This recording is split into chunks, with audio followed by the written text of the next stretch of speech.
Once upon a time, there was a princess. This princess was very beautiful.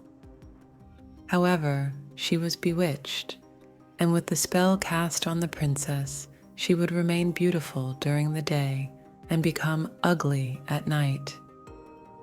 In order to break the spell, her true love must come to her rescue and kiss her. The evil wizard imprisoned her in a castle.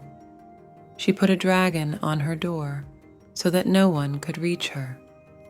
The princess, who was waiting for her savior and true love on the highest floor of a castle, was looking forward to the day when the spell would be broken.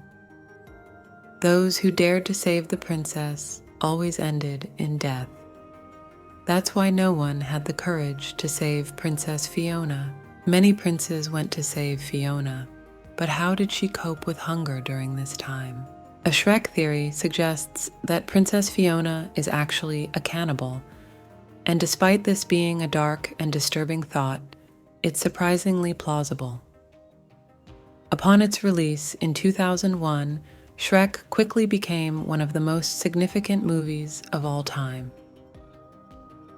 The Oscar-winning feature's impact on animation and pop culture is staggering, and more than 2 decades later, Shrek retains its iconic relevance, thanks in no small part to its sweet story that effectively acts as the reverse of the more traditional fairy tale narrative. A dark Shrek theory suggests that Princess Fiona resorted to cannibalism to get by while she was locked in the tower.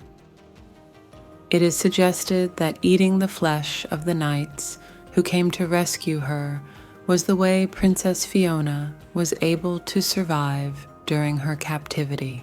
To establish how Princess Fiona became a cannibal, one must first simply examine why. According to Shrek's own expository scene in which Lord Farquaad, John Lithgow, selects Princess Fiona to become his bride, she has been locked away in the tower for many years.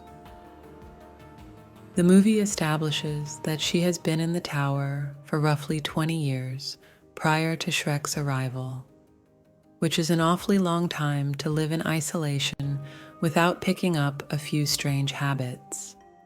The idea that Princess Fiona's tower was stocked with enough supplies to last a lifetime is decidedly unlikely. However, with the only entrance to the tower being a rickety bridge over an expanse of fiery brimstone, it also seems unlikely that supplies were brought to her. This paves the way for another of Shrek's dark twists, because it seems that the most likely means of survival for Princess Fiona's continued stay in the tower would be for her to have been forced to resort to cannibalizing the remains of the knights who failed to rescue her. However, changing into giant form every night would make this even more plausible, as ogres have been shown to have different appetites than humans, and Princess Fiona adapts to this incredibly quickly after meeting Shrek. The meaning of Princess Fiona's massive curse is that it makes certain actions that would be difficult for a human, namely eating the corpses of fallen knights, much easier. Besides the theory being the most logical explanation for Princess Fiona's survival, there are also small visual clues that prove her cannibalism. The first of these is that when Shrek and Donkey first approach the tower, they see a horse skeleton.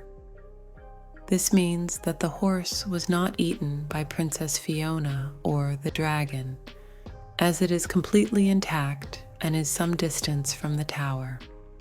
However, upon entering the castle, partial skeletal remains of a knight can be seen, meaning that he was dismembered and potentially defeated. Additionally, Dragon's cookbook can be seen in the background of a scene after Princess Fiona's rescue.